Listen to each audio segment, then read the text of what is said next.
ज्या low lying regions आहेत, ज्या ठिकाणी flood prone low lying regions आहेत, त्या गावाची यादी आणि त्या लोकेशन्स आपण सांगितलंय. परंतु याच्यामध्ये मेजर अडचणी कुठे येतोय, ज्या ठिकाणी आपल्याकडे फ्री फ्लोईंग नदी आहे, म्हणजे पहिला बंधारा आणि पूर्वीचे फ्री फ्लोईंग नदी.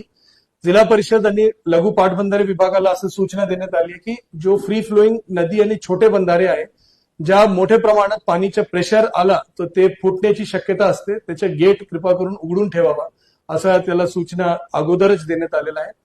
त्याच्यासोबत जो लो लाईंग रिजन्स आहे, जो नदीच्या साधारण पाणी स्तर प्लस 2 मीटरचे रेंजमध्ये असलेले जेवढे भाग आहे, त्या सगळे घर असेल या कुठले इतर स्ट्रक्चर्स असेल, जनावरांचे गोठे असेल, त्या सर्वांना शिफ्ट करण्याची सूचना या ठिकाणी ग्रामपंचायतच्या माध्यमातून सगळ्या ठिकाणी देण्यात येत आहे, नगरपालिकेच्या माध्यमातून देण्यात येत आहे.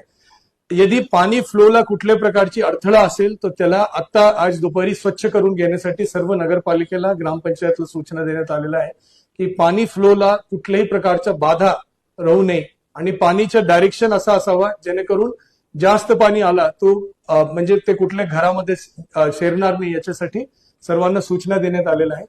तसेच जो काही स्ट्रक्चर्स अनस्टेबल असेल, ज्यांच्या खाली सबसर्फेस फ्लो असेल, त्या ठिकाणी पण त्याला सूचना देण्यात आलेल्या आहे.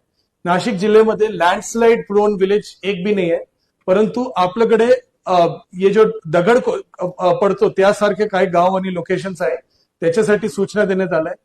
पीडब्ल्यूडी आणि इरिगेशन विभागाला विशेषतः सूचना आहे की जो मायनर स्ट्रक्चर्स आहेत त्याला हे करावा आणि जो फ्लड कंट्रोलचे ज्या काही मेकॅनिझम्स आहेत त्याच्यामध्ये त्यांनी विशेष नियोजन करावा. जो कालवा आहे, जो कॅनल्स आहेत, त्याला रिकामी ठेवावा सो दॅट ओव्हरफ्लोचं पाणी त्याच्यामध्ये सोडता येतो, ते ऑटोमॅटिकली तिथून जाणार आहे.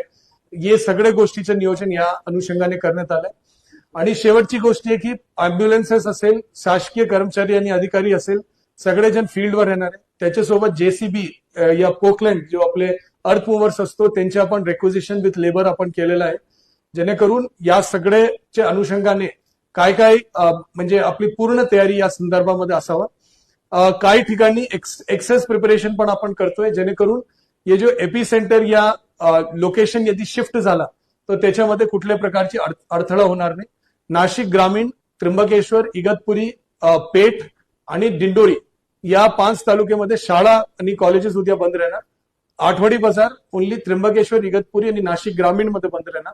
आणि कारण नसताना प्रवास टाळण्याची सर्वांना सूचना परत देण्यात येत आहे. आणि शेतकरीला पण विनंती करण्यात येत आहे की कारण नसताना आपण शेतामध्ये पण जाऊ नये, बिकॉज फ्लड पाणीचा लेवल अगर सडनली वाढला या घटला त्याच्यामध्ये काय प्रमाणात म्हणजे कुठल्या प्रकारचे अपघातात्मक धोका होऊ नये. शेवटचा विषय, आपल्याकडे असलेले जो वॉटरफॉल्स आहे त्या ठिकाणी पोलीस आणि होमगार्डच्या माध्यमातून आणि आपदा मित्रांच्या माध्यमातून आपण बंदोबस्त ठेवणार आहे.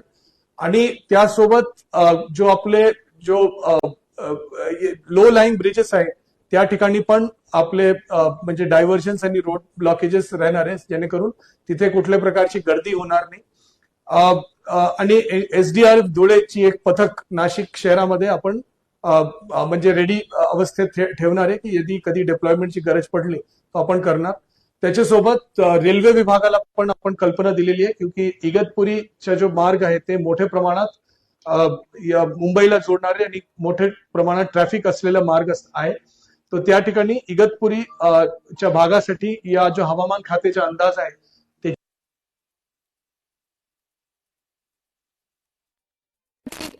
उद्या अतिवृष्टीचा इशारा देण्यात आलेला आहे. नाशिक जिल्हाधिकारीच्या पत्रकार परिषद पार पडले. उद्या त्र्यंबकेश्वर बंद, मंदिर देखील बंद राहणार आहे भाविकांसाठी.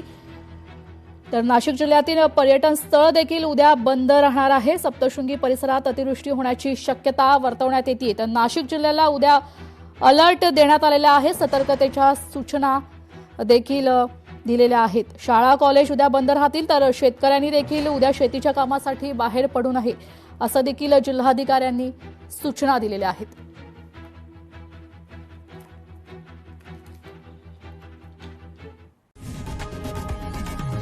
लोकशाही मराठी ऐका, पहा, जागरूक रहा.